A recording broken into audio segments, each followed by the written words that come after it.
श्री कृष्ण रुक्मिणी विवाह। श्रीमद् भागवत कथा के छठे दिन श्री कृष्ण रुक्मिणी विवाह हुआ। अंटाला सापला गांव में पिछले 6 दिनों से चल रही श्रीमद् भागवत कथा के छठवें दिन श्री कृष्ण रुक्मिणी विवाह का हुआ। शनिवार को भागवत कथा के अंतिम दिन हवन यज्ञ एवं प्रसादी का आयोजन किया जाएगा। भागवत कथा के वृंदावन के कथावाचक ललित शरण ने 5 अध्याय का वर्णन किया।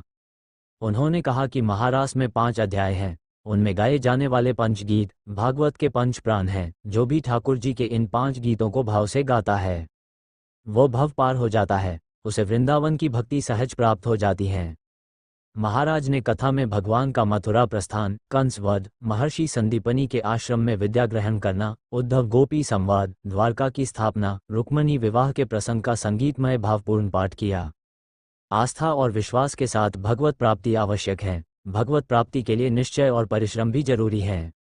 भगवान श्री कृष्ण रुक्मिणी के विवाह की झांकी ने सभी को खूब आनंदित किया। कथा के दौरान भक्तिमय संगीत ने श्रोताओं को आनंद से परिपूर्ण किया। उन्होंने कहा कि जो भक्त प्रेमी कृष्ण रुक्मिणी के विवाह उत्सव में शामिल होते हैं उनकी वैवाहिक समस्या हमेशा के लिए समाप्त हो जाती है। कथावाचक ने भागवत कथा के महत्व को बताते हुए कहा कि जो भक्त प्रेमी कृष्ण रुक्मिणी के विवाह उत्सव में शामिल होते हैं उनकी वैवाहिक समस्या हमेशा के लिए समाप्त हो जाती है। कथावाचक ने कहा कि जीव परमात्मा का अंश है। प्यार से बोलो राधे राधे। तब सेठ जी ने विचार किया कि पूरा खानदान ही ऐसा ही है, टेंशन लेने की जरूरत नहीं है।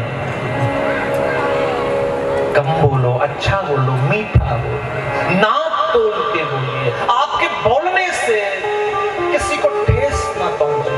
और जीवन में हमेशा याद रखिए, किसी को हम पत्थर से मारते हैं तो उसका घाव तो दवा से भर जाता है, लेकिन जीवन में अगर किसी को कड़वे बोल दिए तो जीवन पर्यंत वो घाव नहीं भरता है। प्यार से क्या बोलना पड़ेगा? जोर से बोलना पड़ेगा और जोर से बोलना पड़ेगा।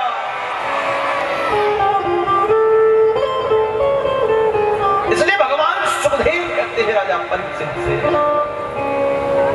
अच्छे संस्कार देने के लिए मैया यशोदा कान्हा को पकड़ने के लिए जाती है, पकड़ कर ले आती है। भगवान सुखदेव कहते हैं कि इस लीला के पीछे तो एक ही उद्देश्य है। नारद के साथ के कारण कुबेर महाराज के जो पुत्र हैं वो जड़ हो गए, वृक्ष हो गए, यमला अर्जुन अशोक वृक्ष, उनको सदगति प्रदान करना। एक गोपी आती है, दृश्य को देखती है, मैया यशोदा मानती है, 2 अंगुल रस्सी कम पड़ जाती है, फिर जोड़ती है, फिर 2 अंगुल रस्सी कम पड़ जाती है, फिर जोड़ती है। गोपी कहती है, मैया मेरे पास में एक डोर है, उसका नाम है प्रेम डोर, बरसाने से लेके आई हूं, इससे बांधो बन जाएंगे।